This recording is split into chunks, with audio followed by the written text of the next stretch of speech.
جس بندے کی یہ عادت بن گئی کہ وہ بات بات پر لعنت کرنا شروع کر دے تو قیامت کے دن اللہ تعالیٰ اس کو اس عزت سے محروم کر دیں گے کہ وہ کسی کی سفارش کرے یا گواہی دے۔ اس کا پرپز یہاں پہ جھوٹ کا کیا ہے؟ لِيُضْحِكَ بِهِ الْقَوْمُ، کہ لوگوں کو ہنسا سکے۔ عام جھوٹ سے مراد کیا ہے؟ پوچھا کہ فلاں شخص وہاں پر ہے، کہا نہیں ہے۔ اس سے 3 گنا زیادہ برا ہے یہ جھوٹ جو کہ لوگوں کو ہنسانے کے لیے بولا جاتا ہے۔ بندے کی یہ طبیعت بن جاتی ہے نا، اس بندے کی نمازیں بھی اپنا خشوع کھو دیتی ہیں۔ جھوٹ تو وہ لوگ گھڑتے ہیں، بناتے ہیں، جھوٹ کو وہ فیبریکیٹ کرتے ہیں لوگ جو اللہ کی آیات پر ایمان ہی نہیں رکھتے۔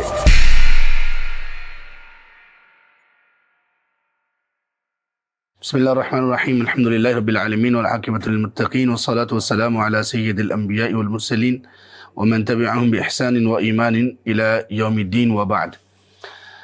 آج 16 سفر ہو چکی ہے اور 31 اگست 2023 ہے اور ہجری ہے 1445۔ آج ہم شروع کریں گے سیدہ عائشہ رضی اللہ عنہا کی حدیث سے۔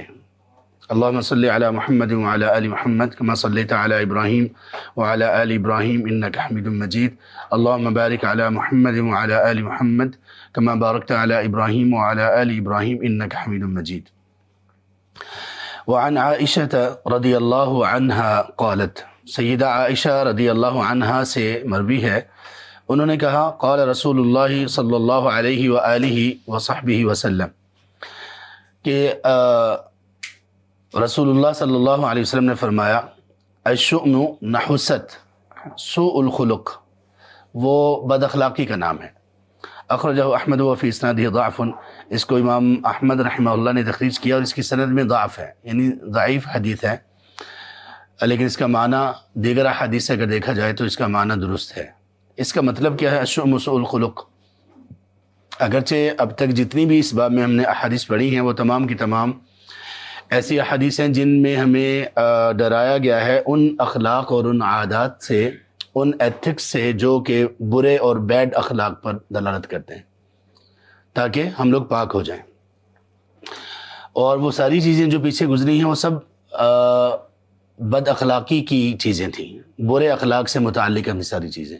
اخلاق کا معنی عادات، تو جتنی چیزوں میں اب تک جو احادیث اس باب میں ہم پڑھ چکے ہیں، ہر حدیث میں کسی نہ کسی بری خصلت سے ہمیں روکنے کی مختلف انداز میں تلقین کی گئی۔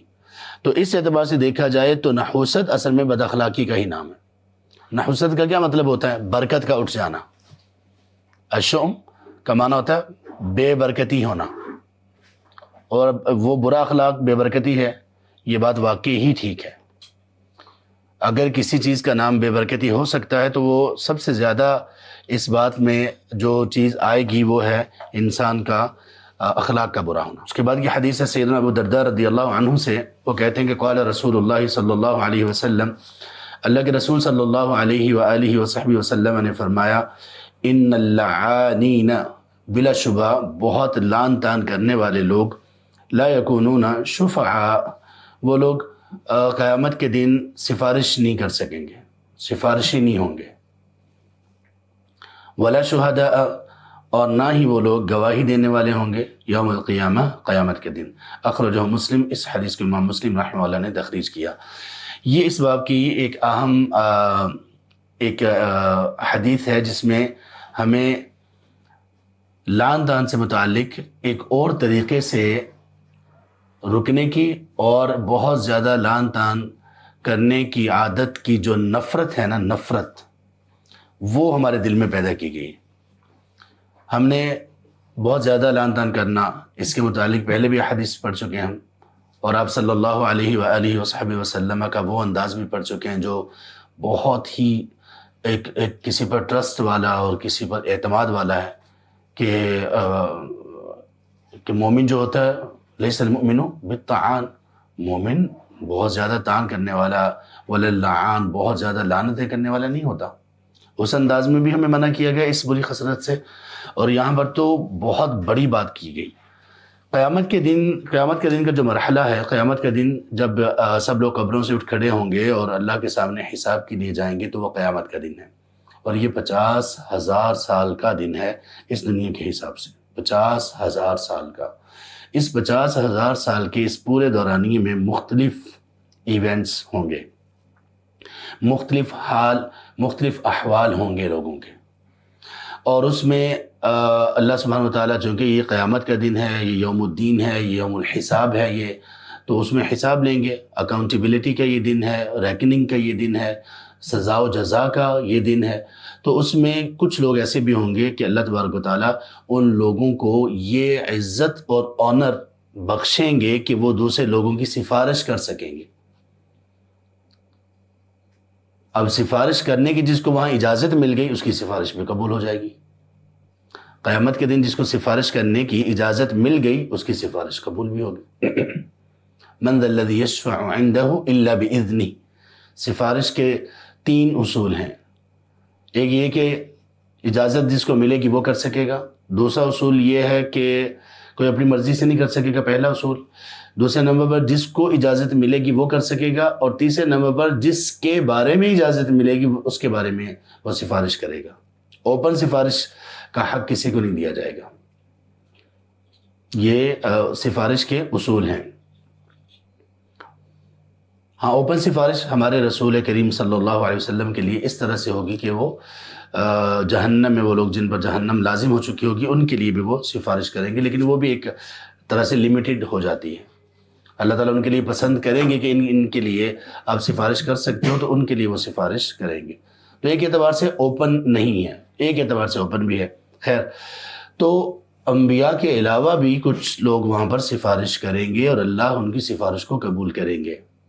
تو یہ سفارش کا کسی کو حق دینا قیامت کے دن کہ وہ سفارش کر سکے، یہ اللہ کی طرف سے اس بندے کو ملنے والی عزت اور رسپیکٹ ہے۔ اسی طرح کچھ لوگ ایسے ہوں گے جو وہاں پر گواہ کے طور پر اٹھائے جائیں گے، گواہ ہوں گے، وہ اللہ کی طرف سے، وہ اللہ کے اذن سے گواہی دیں گے، اللہ کے لیے گواہی دیں گے۔ اور یہ بھی جو لوگ گواہی دیں گے، جن کو گواہی دینے کے لیے کہا جائے گا اس دن، قیامت کے دن، تو یہ بھی اللہ کی طرف سے ایک آنر اور اللہ کی طرف سے ایک بہت بڑی رسپیکٹ اور عزت ہوگی اس بندے کے لیے جس کو گواہی کے بارے میں اجازت دی جائے گی کہ آپ گواہی دو۔ لیکن وہ لوگ جو اس دنیا میں اپنی زبان کی حفاظت نہیں کرتے اور بات بات پر یا کثرت سے لوگوں پر لعنت کرتے ہیں یا چیزوں پر لعنت کرتے ہیں، لوگوں پر نہ بھی کریں، ذرا سی اب ہمارا اسلام کا کلچر کیا ہے، تھوڑا بہت نقصان کوئی ہوا تو ہم کیا کہتے ہیں، انا للہ و انا الیہ راجعون۔ کسی چیز پر تعجب ہوا تو ہم کیا کہتے ہیں، سبحان اللہ، اللہ اکبر۔ کوئی صدمہ ہوا تو ہم لا الہ الا اللہ کہتے ہیں۔ یہ اسلام کا کلچر ہے۔ جو دوسرا کلچر سبحان اللہ ہمارے ہاں امپوز کیا جا رہا ہے، ہم پر تھوپا جا رہا ہے، اور ہر طرف سے اس کو ہمارے سامنے لایا جاتا ہے کہ لوگ اس پر چلیں، اور ہم لوگ بھی بلا سوچے سمجھے اس پر چلنا شروع کر دیتے ہیں۔ تو اس کلچر میں کیا ہے، اس کلچر میں تو بات بات پر لعنت ہے، بات بات پر گالی ہے، بات بات پر برے الفاظ ہیں۔ ٹھوکر لگ جائے تب بھی وہ کیا کہتے ہیں، SHIT، کتنا غلیظ سا لفظ ہے یہ۔ اور اسی طرح سے گالیاں بھی دیتے ہیں، اسی طرح سے وہ لعنت بھی بات بات پر لعنت کرتے ہیں، لوگوں پر بھی اور چیزوں پر بھی۔ تو جس بندے کی یہ عادت بن گئی کہ وہ بات بات پر لعنت کرنا شروع کر دے، تو قیامت کے دن اللہ تعالیٰ اس کو اس عزت سے محروم کر دیں گے کہ وہ کسی کی سفارش کرے یا گواہی دے۔ یہ شخص اس قابل ہی نہیں ہے کہ اس کو اس کی بات کسی کے حق میں قبول کی جائے، اپنی اس بری خصلت کی وجہ سے۔ نہ ہی یہ اس کو کسی کا گواہ بنایا جا سکتا۔ قیامت کے دن یہ نہیں ہوں گے۔ کیا دنیا میں یہ ہو سکتے ہیں؟ دنیا میں یہ تب ہو سکتے ہیں ایسے لوگ گواہ جب اور کوئی باقی نہ بچے۔ دنیا میں سفارش یہ کسی کی کر سکتے ہیں، اور دوسرا جو سفارش جس کے سامنے کی جا رہی ہے وہ چاہے تو سفارش قبول کر لے، چاہے تو وہ نہ کرے۔ سفارش تو یہ لوگ، سفارش میں یہ نہیں دیکھا جاتا ہر مرتبہ کہ کون کر رہا ہے، کبھی یہ بھی دیکھا جاتا ہے کہ کس کے بارے میں ہو رہی ہے، اور کبھی یہ بھی ہوتا ہے کہ دنیا میں ہم اس بندے کی سفارش بھی مان لیتے ہیں جو ہمیں بہت برا لگتا ہے، اس کی بری عادات ہیں، لیکن اس سے تعلق ہے، ریلیشن ہے، وہ اپنے عزیز و اقارب میں سے ہے، یا کوئی اور ایسی بات ہے تو اس کی سفارش قبول کر لی جاتی ہے۔ یہ اور چیز ہے۔ ورنہ اس حدیث میں یہ پتہ چلتا ہے کہ جو بہت لعن طعن کرنے والے لوگ ہیں ان کی کوئی گواہی کی کوئی اہمیت نہیں ہے۔ وہ کسی کے بارے میں گواہی دیں، کہ وہ ایسا ہے وہ ایسا ہے، یا کوئی اور ایسی گواہی کی بات کرے، تو یہ لوگ گواہ بننے کے قابل نہیں اصل میں. تو قیامت کے دن ان کو یہ دونوں جو شرف کی باتیں ہیں وہ نہیں ملیں گی. سفارش کے اعتبار سے قیامت کے دن کئی طرح کی سفارش ہوگی. کئی لوگ سفارش کریں گے، انبیاء بھی سفارش کریں گے، اور خاص طور پر ہمارے رسول کریم صلی اللہ علیہ وسلم، فداء نفسی ابی و امی و اہلی و مالی، وہ شفاعت عظمیٰ ان کو دی جائے گی جو کائنات میں اور کسی کو مخلوقات میں نہیں دی جائے گی. شفاعت عظمیٰ کا مطلب یہ ہے کہ وہ سفارش اللہ کے ہاں یہ کریں گے کہ یا رب حساب شروع کر دیا جائے. آپ صلی اللہ علیہ وسلم کو اللہ تعالیٰ 3 سفارشوں کی عزت اور احترام سے نوازیں گے. 3 طرح سے ان کو عزت دی جائے گی سفارش میں. شفاعت کبریٰ یا شفاعت عظمیٰ بھی اس کو کہتے ہیں، وہ سب سے عظیم اور سب سے بڑی سفارش، وہ حساب شروع کرنے کی ہوگی. اس کے بعد پھر عام سفارش بھی آپ صلی اللہ علیہ وسلم کریں گے، اور جنت میں داخل ہونے کے بعد بھی سفارش کریں گے جہنم میں گئے ہوئے لوگوں کی. اور تیسری طرح کی سفارش آپ کی کون سی ہے بھلا؟ جنت کا دروازہ کھلوانے کی سفارش. تو یہ اللہ سبحانہ وتعالیٰ کی طرف سے ایک عزت اور ایک اکرام ہے ہمارے جناب، ہمارے ماں باپ، ہماری اولاد، ہمارا جسم و جان، مال و دولت سب آپ پر قربان ہو ان کے لیے. تو جس اللہ نے اتنا اعزاز دیا ہے ہمارے رسول صلی اللہ علیہ وسلم کو، ہمیں بھی شکر ادا کرنا چاہیے کہ ہم ان کی امت سے ہیں، اور اس شکر کا طریقہ یہ ہے کہ ہم آپ صلی اللہ علیہ وسلم کے طریقے کے مطابق زندگی گزاریں. اسی طرح فرشتے بھی وہاں پہ سفارش کریں گے، عام لوگ بھی سفارش کریں گے، یعنی علماء وغیرہ سفارش کریں گے، شہداء سفارش کریں گے، یہ سفارشیں آتی ہیں. اس کے بعد حدیث عن معاذ بن جبل رضی اللہ عنہ قال، سیدنا معاذ بن جبل رضی اللہ عنہ سے مروی ہے، انہوں نے کہا قال رسول اللہ صلی اللہ علیہ وسلم، اللہ کے رسول صلی اللہ علیہ وآلہ وصحبہ وسلم نے فرمایا، من عیر اخاہ بذنب، جس شخص نے اپنے بھائی کو کسی بھی گناہ پر شرم دلائی، کسی بھی گناہ پر اس کو شرمندہ کیا، لم یمت، تو وہ نہیں فوت ہوگا، حتی یعملہ، یہاں تک کہ وہ اس گناہ کو کر نہ لے. اخرجہ ترمذی و حسنہ، اس کو امام ترمذی نے تخریج کیا اور اس کو حسن کہا. وسندہ منقطع، اور اس کی سند منقطع ہے. منقطع کا مطلب یہ کہ اس کی سند میں کوئی چین میں کوئی ایک راوی کم ہے. تو جس کی چین میں سند میں کوئی راوی کم ہو تو وہ ضعیف حدیث ہوتی ہے. تو یہ حدیث ضعیف ہے، یہ حدیث ضعیف ہے.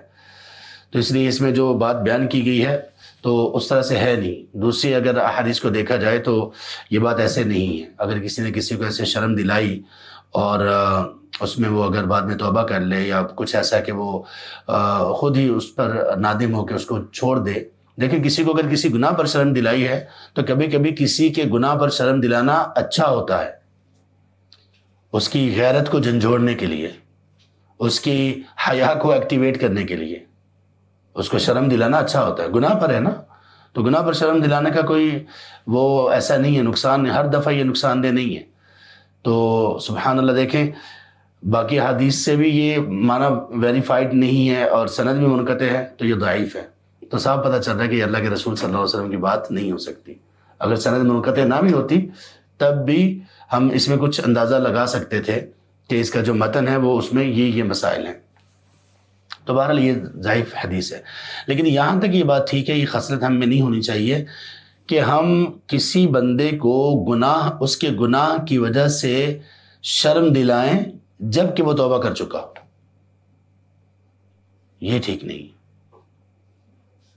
توبہ کرنے کے بعد کسی کو اس کے گناہ پر شرم دلانا، یہ تو ایک طرح کے تان میں آئے گا، تان، اور تان کرنا تو ٹھیک نہیں ہے، پیچھے ہم پڑھ چکے ہیں یہ.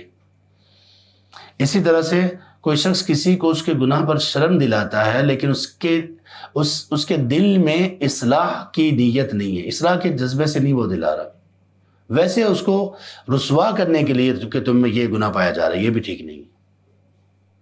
اور یہ کب ہوتا ہے؟ جب بندے کا اپنا گناہ کسی کے سامنے آئے یا کوئی کسی سے بدلہ لینا ہو تو اس کا گناہ وہ جو اس کے سامنے تھا، پہلے اس نے پردہ رکھا تھا، اب وہ اس کو اس کے گناہ کی وجہ سے رسوا کر رہا ہے اور اس کو بلیک میل کر رہا ہے کہ میں آپ کو بتاؤں گا فلاں کو، اور یہ ہوگا تو وہ ہوگا. یہ ٹھیک نہیں. گناہ کے معاملے میں ہمارا جو رویہ ہونا چاہیے نا لوگوں کے ساتھ، وہ یہ ہونا چاہیے کہ گناہ کرنے والے لوگ ایک طرح سے بیمار ہیں اور ہم ان کی اصلاح کرنے والے ڈاکٹرز ہیں، تو ہمیں ان کا رویہ یہ ہونا چاہیے کہ اصلاح بھی کریں، دل میں خیر خواہی بھی ہو اور زبان پر دعا بھی ہو. یہ حقیقی اصلاح ہے. اگر ہم کسی کی کوئی گناہ گار ہے، بہت مخالف ہے، ہم اس کے لیے دعا نہیں کر رہے، تو یہ اصلاح میں ایک کمی، ایک نقص ہے. یہ نہیں ہونا چاہیے. تو بہرحال کسی کو توبہ کرنے کے بعد کسی کو کسی کے گناہ پر شرم نہیں دلانی چاہیے، اور اصلاح کے جذبے کے بغیر کسی کو کسی کے گناہ پر شرم نہیں دلانی چاہیے. تو اگر اصلاح کا معاملہ ہو اور پتہ ہو کہ یہ اگر اس کو شرم دلائی جائے تو شاید یہ گناہ چھوڑ دے، تو تب اس کو کیا جا سکتا ہے. ظاہر ہے کہ گناہ کے بنیاد پر یہ کیا جا رہا ہے نا، تو البتہ جس کا گناہ چھپا ہوا ہے اس کو پھر لوگوں کے سامنے اس کو شرم نہیں دلانی چاہیے، اس کو الگ سے تنہائی میں شرم دلانی چاہیے. اور جس کا گناہ سب کے سامنے ہو تو اس کو سب کے سامنے بھی کچھ نصیحت کی جا سکتی ہے اور کچھ ایسی شرم دلائی جا سکتی ہے. وعن بهز بن حكيم عن أبيه عن جده رضي الله عنه قال قال رسول الله صلى الله عليه وسلم. بهز بن حکیم سے مروی ہے، وہ اپنے والد سے روایت کرتے ہیں اور وہ ان کے دادا سے روایت کرتے ہیں. اس کو ایسے پڑھتے ہیں، یہ تھوڑا سا ایک کمپلیکیٹڈ ہوتا ہے یہ طلاب العلم کے لیے، کہ عن ابی سے کیا مراد ہے. بحث ہے نا، بحث، یہ روایت کس سے ہے؟ بحث سے. اب بحث اپنے والد سے روایت کرتے ہیں، ٹھیک ہے. عن ابی کا مطلب اپنے والد سے روایت کرتے ہیں. عن جدی کا مطلب کیا ہے؟ وہ اپنے دادا سے روایت کر رہے ہیں، یہ کہ ان کے والد کے دادا سے. دونوں ہو سکتے ہیں نا. ایک تو یہ نا کہ بحث بن حکیم وہ اپنے والد سے روایت کرتے ہیں عن جدی ہی، اور وہ عن جدی ہی اپنے دادا سے روایت کرتے ہیں. یہ دادا یہاں پہ کس کے ہیں؟ بحث کے یا حکیم کے؟ بحث کے. تو پھر ہاں بحث کے ہی دادا ہیں. ایسا ہوگا کہ بحث بن حکیم سے یہ روایت ہے، وہ اپنے والد سے روایت کرتے ہیں اور ان کے والد بحث کے دادا سے روایت کرتے ہیں، یعنی اپنے والد سے. یہ اس کا معنی ہے. سمجھ چکے ہیں نا. عن ابی سے مراد ہے بحث کے والد، عن جدی سے مراد ہے بحث کے دادا. والد بھی بحث کے اور دادا بھی بحث کے. تو اس طرح سے ہے یہ. تو انہوں نے کہا کہ رسول اللہ صلی اللہ علیہ وسلم نے فرمایا ویل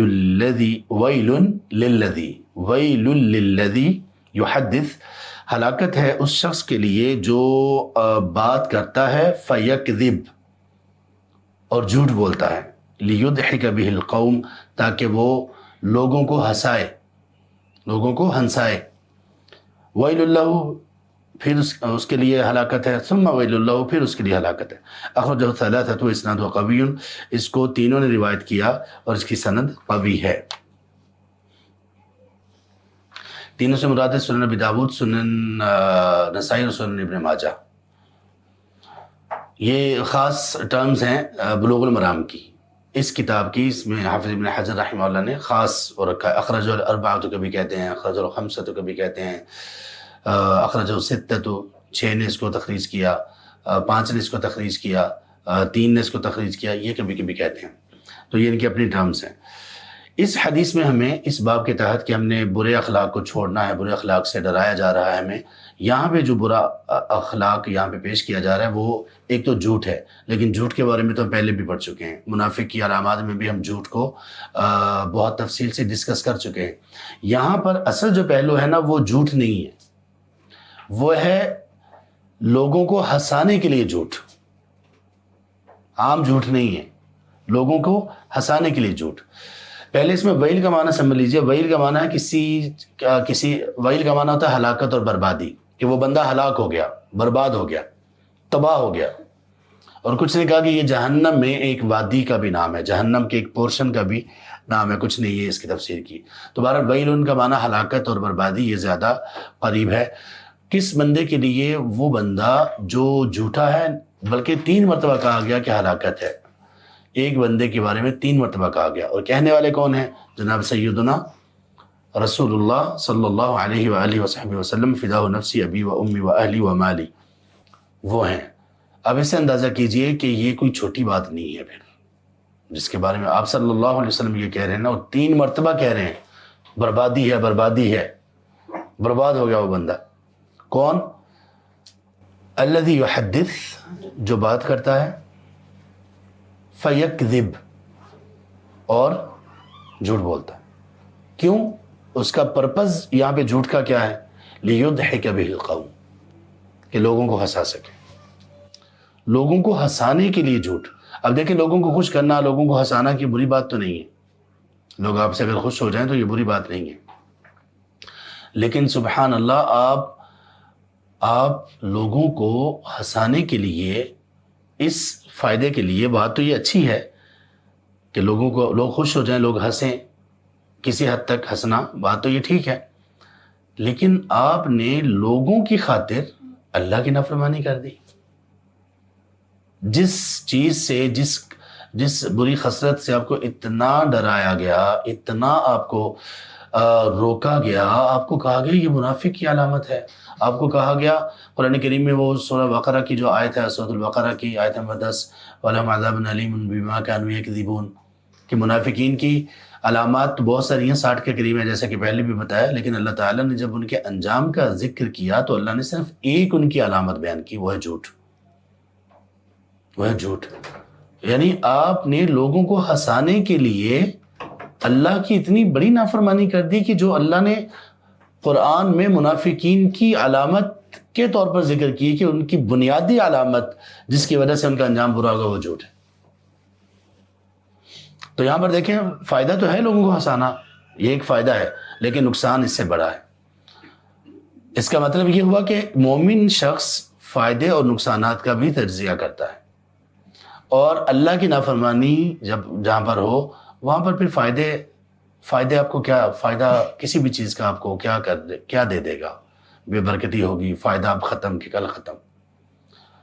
تو اس سے یہ پتہ چلا کہ لوگوں کو ہنسانے کے لیے جھوٹ بولنا یہ عام جھوٹ سے زیادہ بدترین چیز ہے. عام جھوٹ سے مراد کیا ہے؟ پوچھا کہ فلاں شخص وہاں پر ہے، کہا نہیں ہے، وہ جب کہ وہیں پہ تھا، ہے ایسا جھوٹ. اس سے 3 گنا زیادہ برا ہے یہ جھوٹ جو کہ لوگوں کو ہنسانے کے لیے بولا جاتا ہے. ہاں اگر کوئی جھوٹ اس لیے بولے کہ لوگوں کا مال کھائے تو وہ اس سے بھی بدترین ہوگا، اس لیے کہ اس میں 2 چیزیں جمع ہو رہی ہیں، ایک جھوٹ اور ایک لوگوں کے حق پر ڈاکہ. تو یہاں پر کسی کے حق پہ ڈاکہ نہیں ڈالا جا رہا، تو جب لوگوں کے حقوق کو وائلیٹ نہ کیا جا رہا ہو، اس میں کوئی ایسی مخالفت نہ ہو، تو پھر صرف لوگوں کو ہنسانے کا اگر مقصد ہے تو یہ مقصد بھی ایسا ہے کہ اس میں زیادہ گناہ اس کو ملے گا، 3 گنا زیادہ. اب یہاں پر دیکھیے کہ ہمارے ہاں ہم سب یا ہماری اکثریت جوکس کو پسند کرتے ہیں، وہ جوکس بھی جس میں جھوٹ ہے.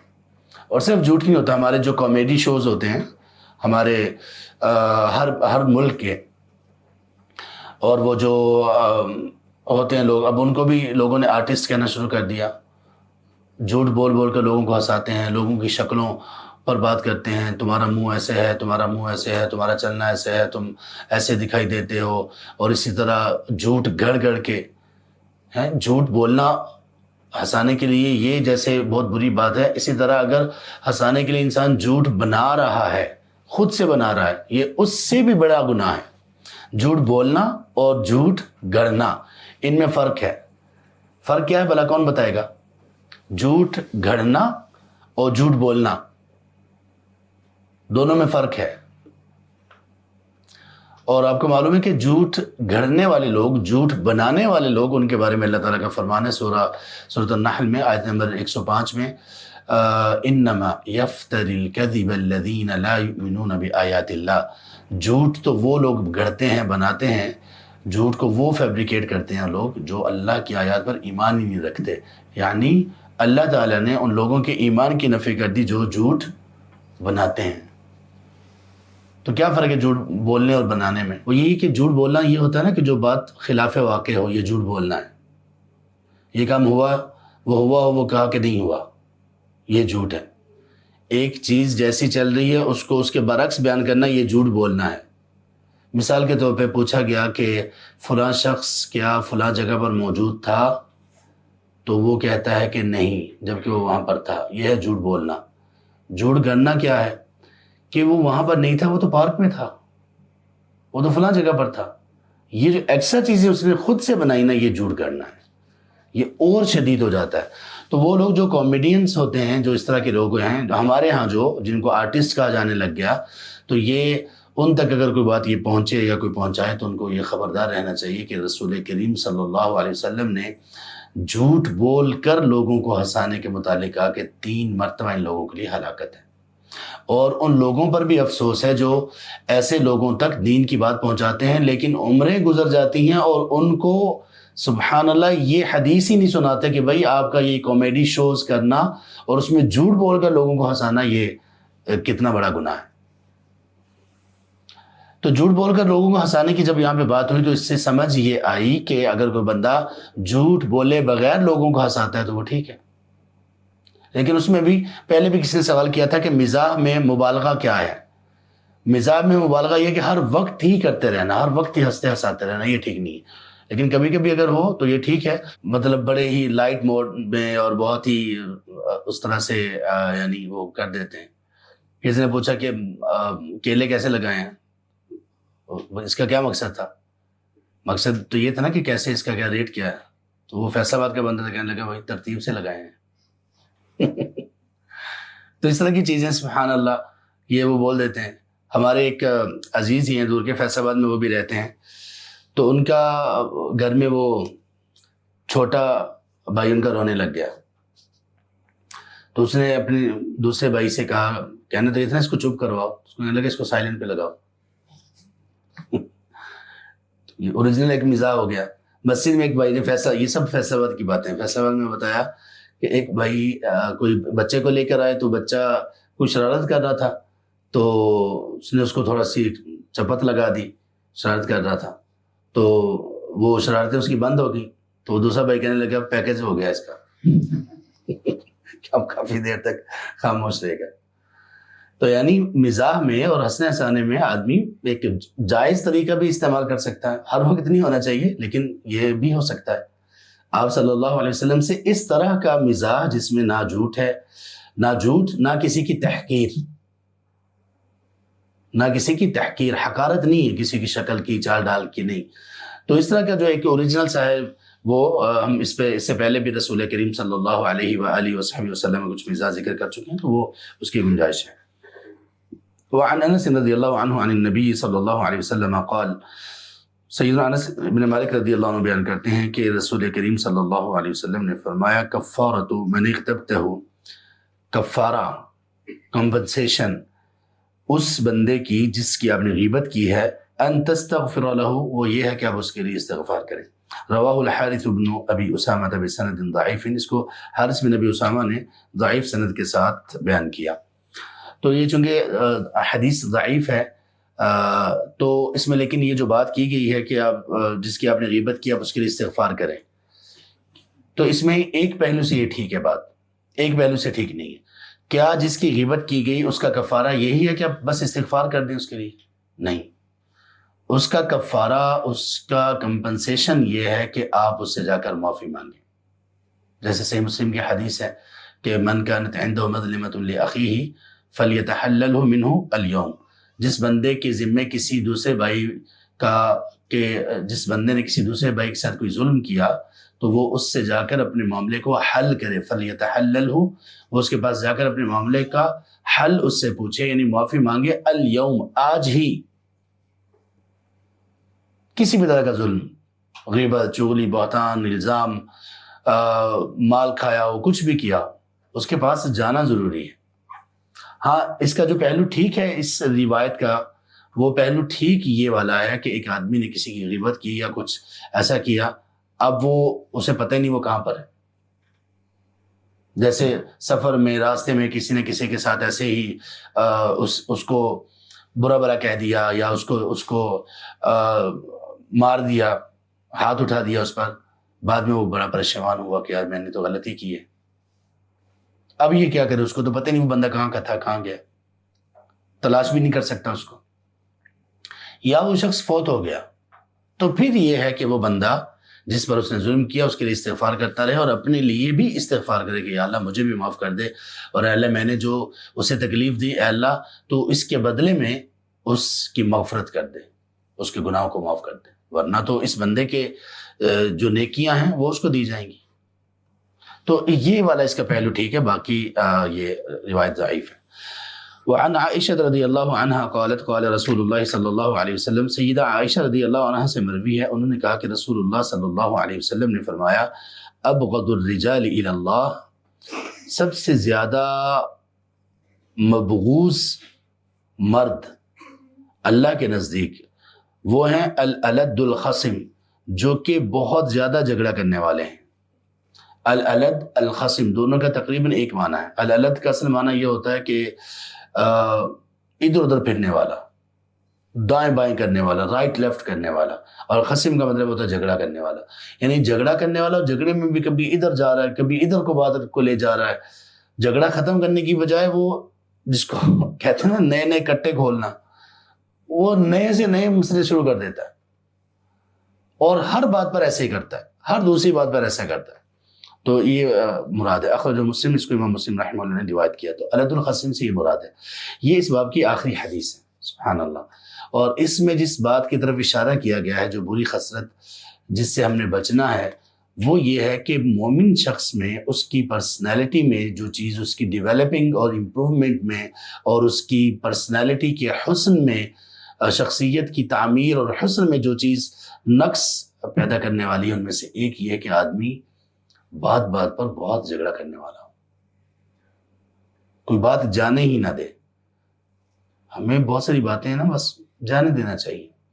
ہم لوگ دکاندار کے ساتھ جھگڑا کرنا شروع کر دیتے ہیں، رکشے والے کے ساتھ جھگڑا، ٹیکسی والے کے ساتھ جھگڑا، اپنے گھر میں جھگڑا، بڑوں کے ساتھ جھگڑا، چھوٹوں کے ساتھ جھگڑا، بحث مباحثہ بغیر کسی وجہ کے۔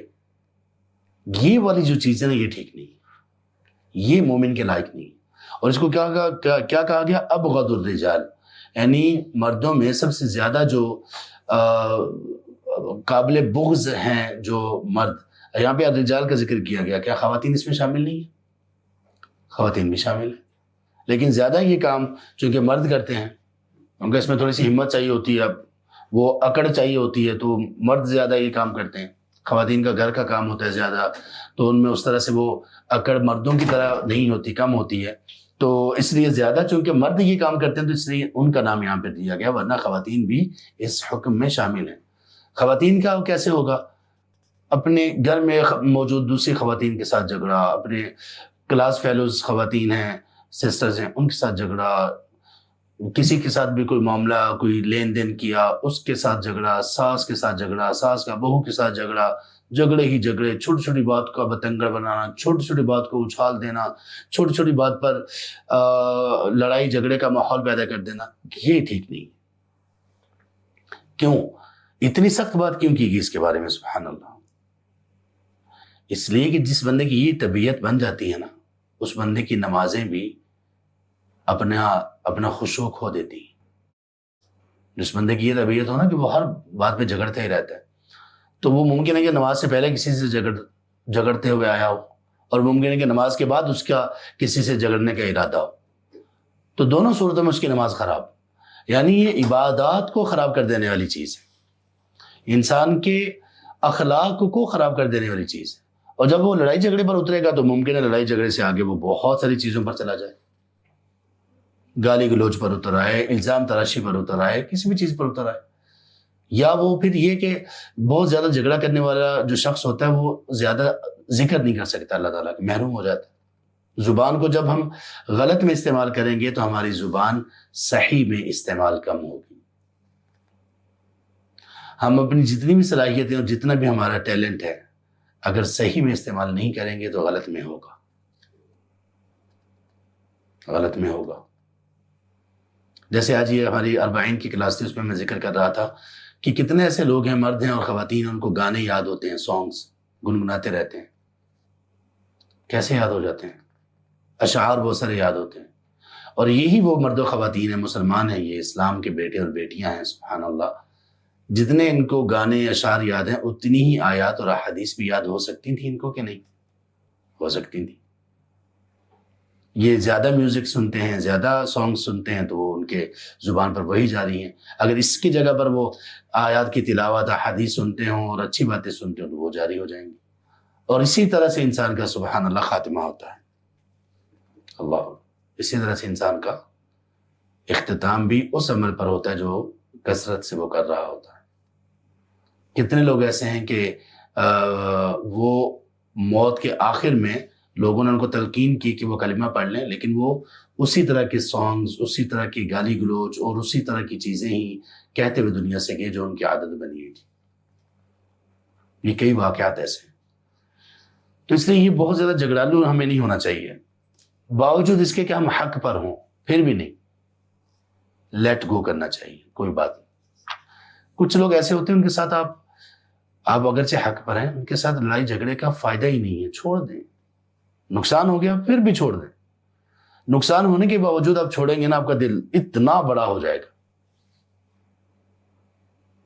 جھگڑا کرنے والا، بات بات پہ جھگڑا کرنے والا بندہ وہ تنگ دل ہوتا ہے، اس میں کئی عیوب آ جاتے ہیں، اس کی عبادات، اس کا خشوع، اس کا تقوی سارا ہی بہت زیادہ ڈیمیج ہو جاتا ہے اس ایک خصلت کی وجہ سے۔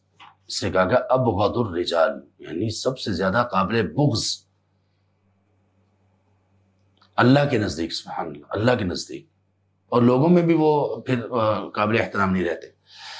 اس کے بعد اگلا 5واں باب ہے ہمارے یہ جو کورس کا یہ آخری باب ہے، یہ ہے باب الترغیب فی مکارم الاخلاق۔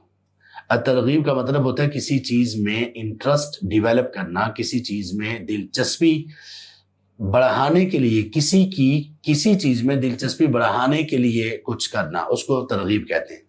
اردو میں بھی اس کا استعمال ہے، ترغیب دلانا۔ اب یہاں پہ ترغیب، شوق کس چیز میں دلایا جا رہا ہے؟ فی مکارم الاخلاق، قابل عزت اور قابل احترام اخلاق میں، اچھے اخلاق کے بارے میں ترغیب ہے۔ اب یہ والا جو باب ہے، سبحان اللہ، دیکھیں جو مصنف حافظ ابن حجر رحمہ اللہ، ان کی ذہانت اب دیکھیے۔ یہ ابھی باب جو ہم نے ختم کیا، اس میں یہ تھا کہ ہم نے اپنی شخصیت اور اپنی پرسنالٹی کو کن کن چیزوں، خصلتوں اور خامیوں سے پاک کرنا ہے۔ جب پاک ہو گئے اب اس کو خوبصورت بنائیں۔ جب پاک ہو گئے ہم، تو اب اپنی خوبصورتی پر توجہ دیں۔